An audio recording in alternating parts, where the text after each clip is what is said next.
G'day everyone and welcome back to another live stream here at the Reptile Park. Now my name's Dan and I'm very lucky because I get to work with some pretty amazing animals every single day here at the park. And today we're going to show you, I guess, something a little bit scary maybe for some of you guys at home. Our spiders, some of the native spiders, some of the spiders that call Australia home. Now as an Aussie, we're Aussies, most of you guys are I'm sure, we all like to brag about some of the dangerous animals we have in Australia, or potentially dangerous ones, you know, saltwater crocodiles, great white shark, blue-ringed octopus, highly venomous snakes, but of course too we have some potentially quite dangerous spiders as well. But I'd just like to remind everyone that we have thousands of individual spider species found right across Australia.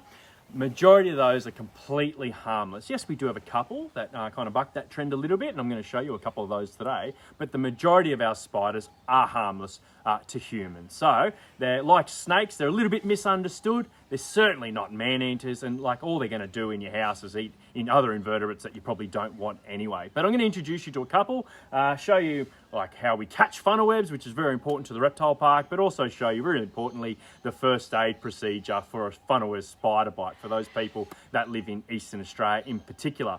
Now, the three species I'm showing you today, I've got a couple of ground-dwelling spiders, but I thought we'd just touch on one of my favourite spiders first, and a spider that I know Caitlin, who's filming today, gets very nervous about. And of course I'm talking about the famous Huntsman Spider.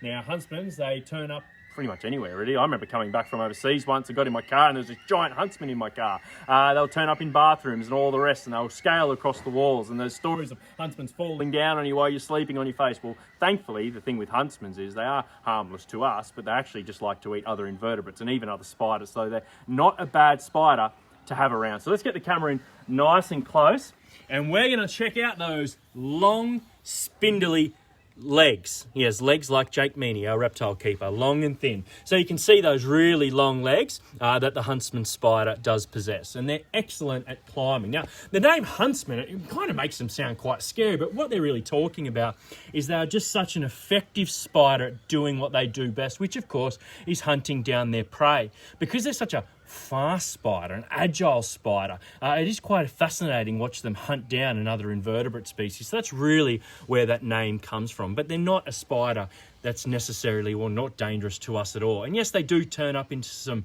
crazy places at times, but they're actually quite easy to catch and remove as well. Now, if you have like a plastic jar and then a bit of paper slide underneath, put the spider outside if you don't want it walking around your walls. Now, there's lots of different huntsman species found around Australia, and they're pretty much found right around the country in its entirety. Some are really flat, you know, and they're designed to live under bark or in cracks. You can see this spider pretty much is doing, it's hard to see on that angle, but you can look how flat that spider is. So it can really fit into almost any crack in your house, and they will move around they're one of the most agile spiders I think we have here in Australia, and definitely one of my favourites. And they do grow to be what is some of the largest spider species that do call Australia home. So I might just see if we can get a little shot of it moving a little bit, because that's typically what I think gets people. Oh, there we go. Gets people. Oh, it's coming up now. Lucky there's a lid on this time. And you can see how agile the spider is as it starts to move around this jar. This is the only huntsman we have here at the Reptile Park, and been living here for a little while, and definitely one of my favourite spiders that we have here. But again, just like to highlight that that's not a spider that is dangerous to humans, and they're one of those ones that if you do see, just give them a bit of space, and of course, as I told you before, how to catch them or remove them if need be. So now we might jump across to, I guess, a spider that's probably a little bit more dangerous, and that is our little mouse spider. And when you look at the mouse spider, I just want you to picture it, because then we're going to jump across to a funnel web, and you can see quite a few similarities. Now, both being ground-dwelling spiders. I'll just take the lid off here. Now, this spider, ground-dwelling, can't jump, so we can get the camera on top there and have a nice close look. So this is the eastern mouse spider, and we do come across a lot of mouse spiders, particularly in around April. Male mouse spiders start moving around quite a bit, and I've even had people send in photos of over 20 male mouse spiders found in their skimmer box or things like this. And this is potentially one of the more dangerous spiders, and if you're bitten by a mouse spider, you'll be treated for the same anti-venom treatment that we use for our funnel webs. But you can see a couple of the differences. Look at those really robust things at the front here. You can see how powerful they are. They're very much a short, stocky spider, and as I said, a ground-dwelling spider, and typically you'll find them living in shallow burrows in the ground. And that is one of our females. The males don't tend to grow anywhere near as big. And what's cool about the males, the eastern males, they have this tiny little grey patch on their abdomen, which makes them quite easy to identify. Look, I've even brought along a picture. So there's a female. Look, I'm prepared today, and there's a male. So you can see that grey patch on the side there. But yeah, there's a female. That's a male mouse spider. So yeah, a dangerous spider, but again, as I said, just keep an eye out for them. All right, so a little bit more about the funnel webs next, because funnel webs are very important to the reptile park. And you know, since the early 1980s, the reptile park's been working with the Sydney funnel web spider, extracting venom from that spider for the production of antivenom. Now, every few years, a couple of people are bitten by funnel webs and they need antivenom treatment. Now, before 1981, there'd been at least 14 or 15 recorded deaths from funnel web spider bite.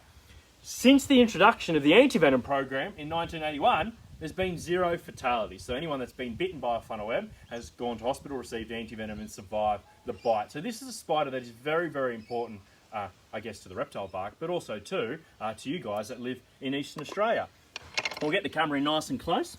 And you can see the similarities between the funnel web and the mouse spider that we're looking at before. We can actually probably get the camera on top there, because if you have a look while the spider's rearing up, look at those fangs. Oh, they are some big, powerful fangs. A funnel web spider has fang lengths of around, what is it, like maybe 6 to 8 millimeters long. So really large, powerful fangs. And the spider that we're looking at today is a female funnel web spider. We're looking at a girl again. It's actually the males that we extract venom from the production of antivenom, because the males carry a specific toxin that's quite dangerous to us that the female does not carry. There's never been a fatality from a female funnel web spider, or a recorded fatality anyway, from female funnel web spider bite in Australia. But as I said before, there has been at least 14 recorded deaths from male funnel web spider bite. So a couple of females that we keep here, they actually live here for a fair amount of time.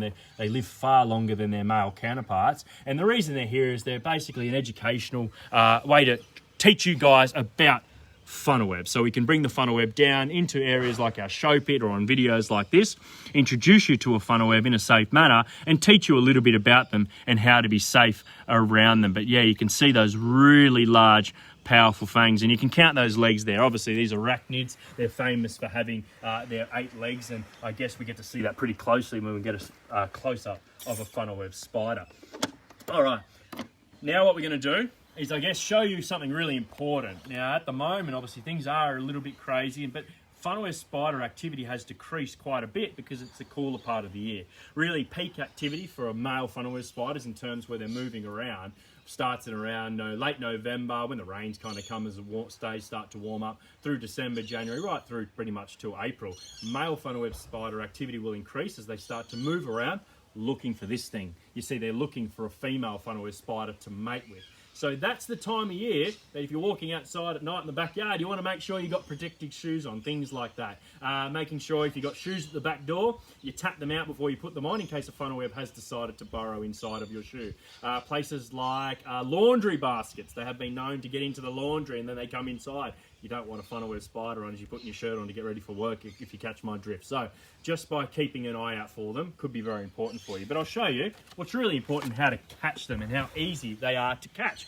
Now, I brought a little female funnel web down today. Well, not little, she's a pretty good size. So what I thought I'd do is I'd let her out, go for a little wander, and I'll show you how we catch them.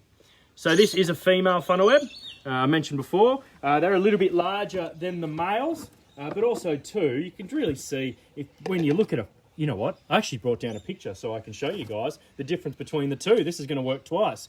Hello, look, there's you. So that's a female funnel web spider.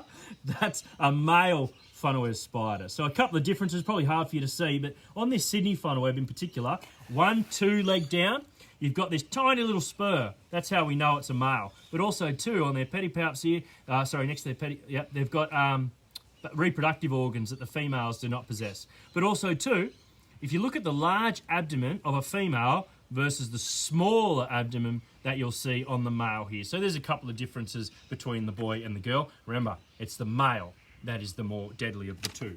Okay, so if we're going to catch a funnel web spider, it's really, really simple. And for you guys playing at home, obviously this is not for kids. We would never want to see a small child catching a spider or anything like that. This is for adults only and responsible adults. So not like our venom keeper, Zach, too irresponsible. But for most people, if you're an adult, you can catch it and you can do so safely. Please do it because it's very important to the reptile park. Okay, say you've walked in the backyard. You've seen a male funnel web. You need 2 items.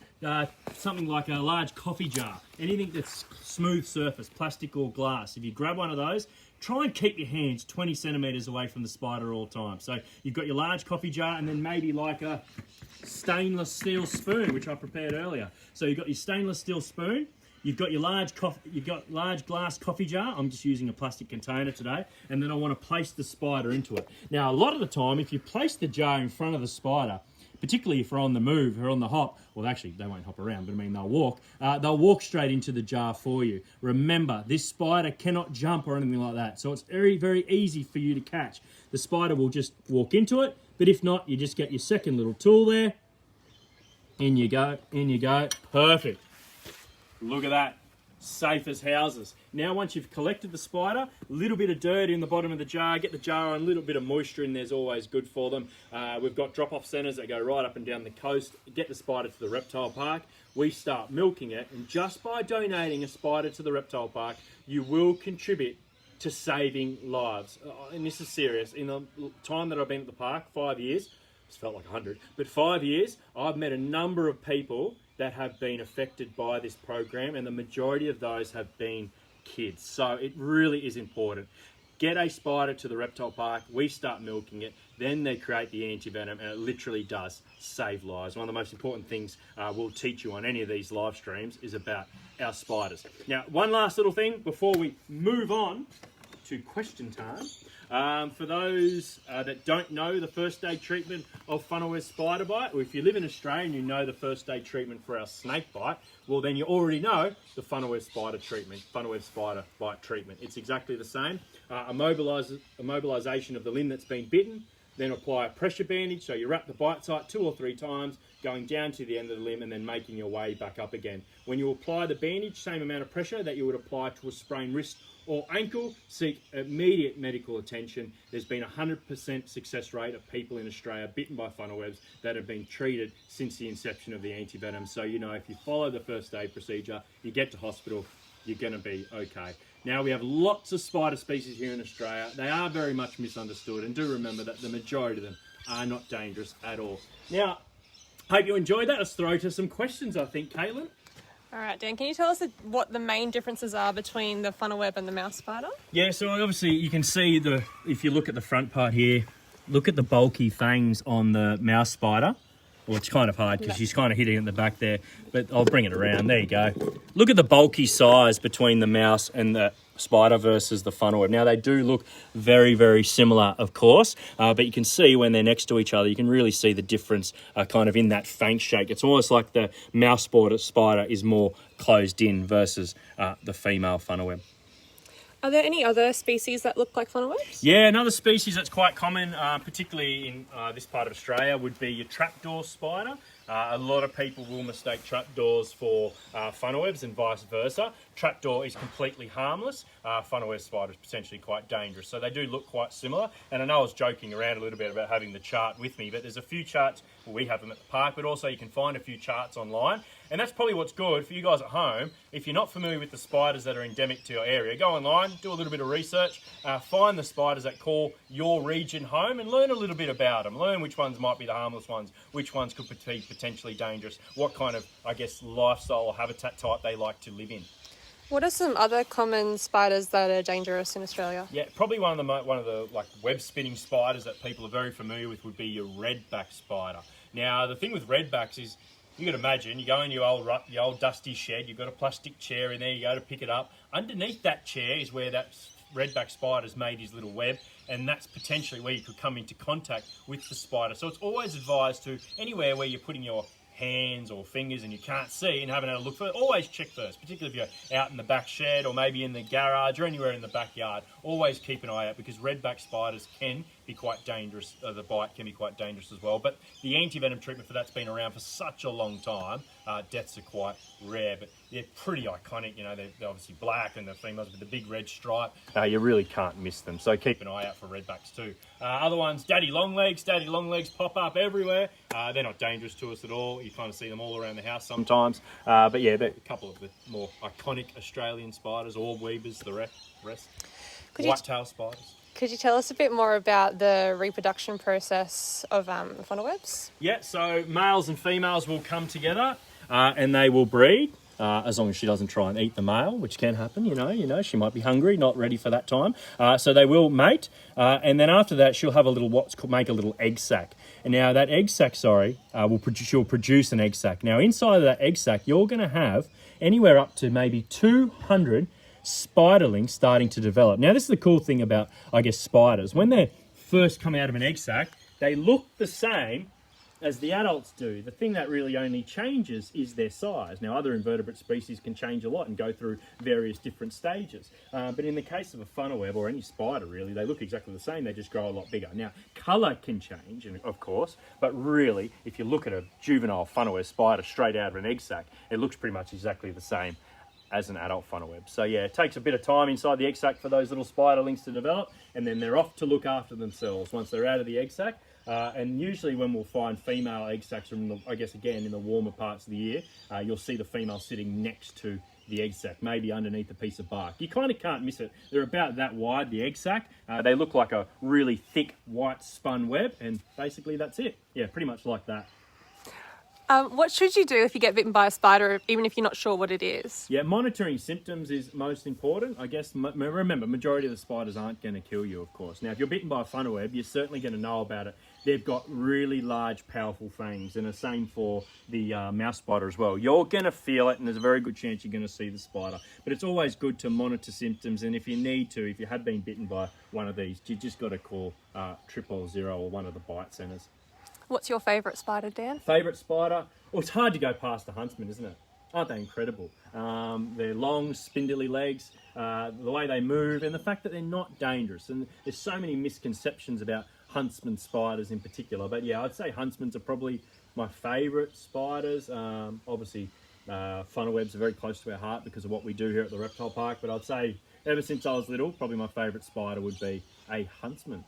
All right, Dan, last question. Where do funnel webs get their name from?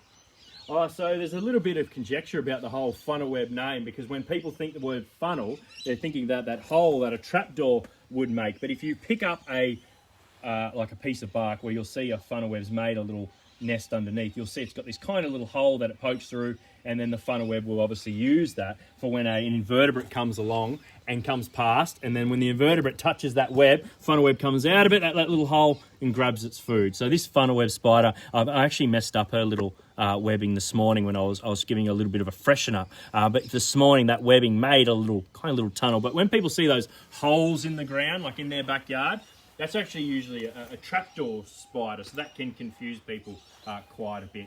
All right, guys, I think that was the last question. Thank you all so much. I hope you enjoyed our little chat about Australian Spiders Day. Lots of fun for me and the team, and I hope you're enjoying these videos at home. There's plenty of other videos this week. Tomorrow's Elvis the Crocodile. Make sure you tune in for that.